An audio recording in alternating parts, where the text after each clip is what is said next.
Perfecto, luar biasa perbedaan kelas ya antara klub Liga Super melawan klub Liga M3, khususnya perlawanan JDT melawan BRM FC ya. Jadi ikuti video ini sampai akhir. Aku mau coba ulas perlawanan Piala FA yang baru saja berakhir ya.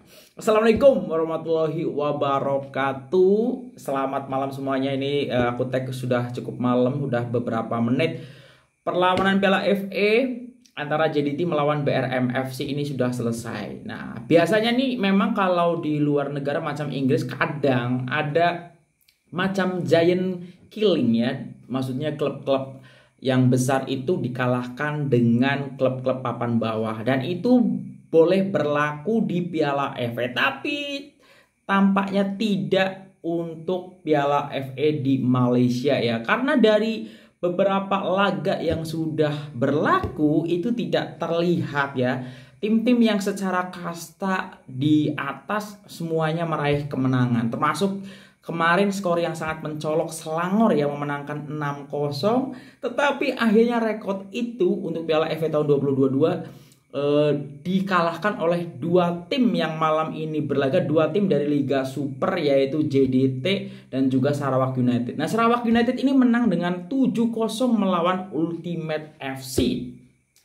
Sedangkan JDT baru saja mengalahkan BRM FC ya dengan skor yang sangat mencolok 10-0. Dan yang paling penting dari JDT ini adalah dari 3 perlawanan ya, 2 kali di Liga dan 1 kali di Piala FA ini, ditambah ya 3 kali ini, berarti tidak kemasukan sama sekali ya. Bahkan tadi sempat ada penalti untuk BRM FC tetapi tidak gol ya, karena berhasil ditepis oleh pengganti dari Farizal Marlias, yaitu Nazli ya kalau aku tak salah.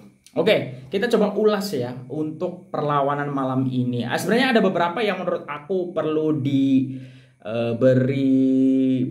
garis tebal ya terkait apa yang ditunjukkan Benjamin Mora malam ini. Memang Benjamin Mora sebelum ini sudah cakap bahwa akan menurunkan beberapa player yang sebelumnya di bangku simpanan, dan itu terbukti ya. Samer Kuti, Mauricio, kemudian Aidil Zafwan masuk, kipernya juga bukan Farizal Marlias. Kemudian di tengah ya formasinya sama 3-4-3, tapi yang di tengah adalah Mauricio. Kemudian di tengah itu ada Nathanael Hongwan, kemudian di kanan ada Ramadan Saifullah, ada Ahyar Rashid, terus Syafiq Rahim ya. Kemudian 3 di depan ini cukup menarik ya. Di kiri ada Forestier, Maranon di tengah, sedangkan di sisi kanannya adalah Safawi the MVP Rashid ya. Ini menarik. Dan ini sekolahnya memang kita tahu sangat mencolok, secara positioning juga sangat jauh ya. Dan di babak pertama selesai dengan skor yang sangat mencolok 5-0 ya, dimana dari 5-0 itu Forestier berhasil cetak hat-trick. Ini aku tak tahu ya bagaimana emosionalnya sosok Fernando Forestier ya. Kita tahu kemarin ketika juara Piala Sumbangsih juga sampai menitiskan air mata ya, karena baru pertama kali juara. Nah, ini cetak hat-trick ya di JDT di menit kedua 24 dan 1 sepakan penalti ya di menit ke-42. Nah, kemudian Syafiq Rahim juga cetak jaringan di menit ke-7 dan 19, Safawi Rashid ya kembali cetak jaringan. Dan ini yang menarik, untuk gol dari Safawi Rashid adalah dari sepakan cantik ya, dari tendangan bebas yang sangat berkelas ya. Ini menunjukkan bahwa sebenarnya ini Safawi Rashid juga belum habis dan memang masih perform ya. Memang karena sekarang tergusur oleh sosok Arif Aiman yang memang ketika diberi kepercayaan itu Arif Aiman tidak pernah mengecewakan. Makanya sampai saat ini Safawi Rashid belum bisa mendapatkan tempat reguler ya, baru boleh untuk menggantikan biasanya itu Arif Aiman. Nah, tetapi kalau tadi kita tengok ya, Safawi Rashid mencetak gol berkelas dari sepakan free kick. Nah, walaupun memang akhirnya di babak kedua ini ada pergantian, memang ini Benjamin Mora ingin memberikan banyak sekali menit bermain ya untuk apa namanya pemain-pemain yang berada di bangku simpanan biasanya. Nah, kemudian ada pergantian pemain, Nathaniel Hongman diganti, Safawi Rashid itu juga diganti, bahkan Forestier juga diganti ya. Nah, ketika ada pergantian yang menarik adalah sosok Daryl Sam ya. Ini aku coba cari tahu ya, Daryl Sam ini berapa tahun ya? Daryl Sam JDT ya. Ini pemain ini Daryl Sam ini usianya kalau aku tengok di Transfermarkt ini 19 ya. Ini mungkin seusia Arif Aiman ya. Ini akhirnya mendapatkan kesempatan bermain dan mencetak jaringan, dan golnya juga menurut aku cukup baik ya. Karena sempat mengecoh dulu kemudian melakukan placing dengan santai ya. Daryl Sam ini mencetak di menit ke-82. Kemudian Musa Sidibe ya yang di pramusim tampil cukup impresif ya.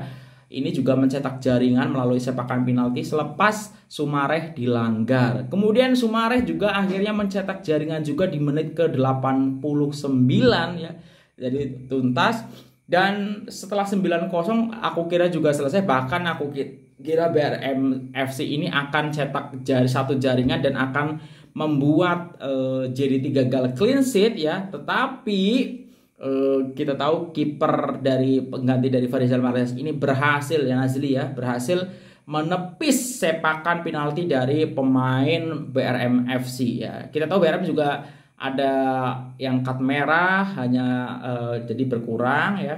Tapi memang digempur habis. Nah, tapi selepas penalti tadi itu gagal ya, kesempatannya harus menipiskannya 9-1. Akhirnya terjadi counter attack, ada umpan counter attack yang sangat cepat, transisinya tidak siap ya karena kekurangan jumlah pemain juga dari BRM FC, dan akhirnya asis manis ya Behil dari Syafiq Rahim diselesaikan dengan sangat baik oleh Daniel Amir ya. Yang ini juga Daniel Amir juga mendapatkan kesempatan untuk bermain di Piala FA tadi ya. Ini menarik ya. Dan sekarang kalau aku tengok apa yang sudah dipertontonkan oleh Benjamin Mora sekarang punya dua formasi andalan ya yang bisa dipakai untuk khususnya untuk di kompetisi domestik, yaitu 4-3-3 yang dari dulu biasanya dipakai beliau, tetapi sekarang ada formasi andalannya yaitu 3-4-3 ya. Kalau tadi memang kalau di yang liberonya ibaratnya playmaking di belakangnya, yang defense itu Mauricio, tapi kalau kita tengok apa yang dipertunjukkan Benjamin Mora untuk di Liga biasanya itu menggunakan Carly de Murga. Nah, ini menarik sekali lagi tahniah ya, dan nampaknya tak ada giant killing di Piala FA putaran awal ini ya, karena semuanya berjaya dan skornya juga sangat-sangat mencolok ya. Ini menarik ya, karena kan Piala FA ini kan cuma satu perlawanan saja ya. Habis itu nanti ketemu lagi. Kita menarik nanti siapa ketemu siapa ya, karena ini sangat berbedaan kelas ya, kasta pertama dengan kasta ketiga ya. Dan apa yang berlaku biasanya di Inggris ini belum terjadi di Piala FA Malaysia. Sekali lagi tahniah untuk para penyokong tim yang berjaya di pusingan pertama Piala FA ini, termasuk JDT yang mencetak rekor untuk sementara. Mungkin ini skor dengan margin terbesar ya untuk di tahun 2022 ini dengan 10-0 cuy. Forestier sampai hat-trick. Sekali lagi tahniah untuk semuanya. Salam satu rumpun, selamat. Sampai ketemu lagi di video berikutnya. Saya semuanya, salam satu rumpun. Wassalamualaikum warahmatullahi wabarakatuh. Dah.